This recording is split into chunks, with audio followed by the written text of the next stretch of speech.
el presidente encargado de Venezuela afirmó, sin embargo, que no tiene miedo. Este lunes Infobae reveló que la dictadura chavista construye una celda para el líder opositor en el Fuerte Tiuna, de Caracas. El líder opositor de Venezuela, Juan Guaidó, dijo que el gobierno del presidente Nicolás Maduro quiere detenerlo, pero que él es un sobreviviente y no tiene miedo, según una entrevista divulgada en la más reciente edición de GQ México. Guaidó, jefe del Parlamento, invocó la Constitución para declararse presidente interino en enero, siendo reconocido por medio centenar de países como el legítimo mandatario de la nación OPEP luego de considerar como un fraude la reelección de Maduro en mayo del 2018. En el ejercicio, ser político opositor en Venezuela siempre es un riesgo a la libertad o la vida. La verdad es que es un riesgo que asumimos y sobrellevamos, dijo Guaidó a la revista.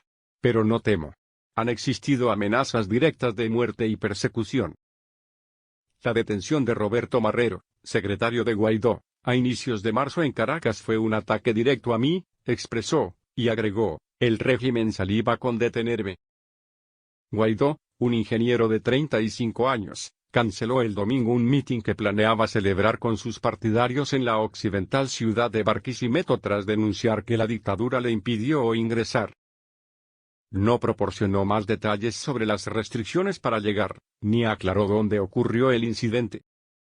Este lunes, Infobae reveló que el chavismo está construyendo unas instalaciones dentro del Fuerte Tiuna para crear una cárcel que sirva de prisión a detenidos políticos considerados de alto riesgo para el gobierno. La principal celda tiene nombre y apellido, Juan Guaidó, por él se empezó a acondicionar el lugar hace más o menos mes y medio, después del 23 de febrero, revela una fuente militar. La celda que le están acondicionando reúne varias ventajas en comparación con otras prisiones. El acceso a Fuerte Tiuna es restringido, y está muy cerca de los tribunales militares, lo que minimiza el riesgo de fuga en el traslado. La intención es que en dicho lugar sean recluidos oficiales de alto riesgo para el gobierno.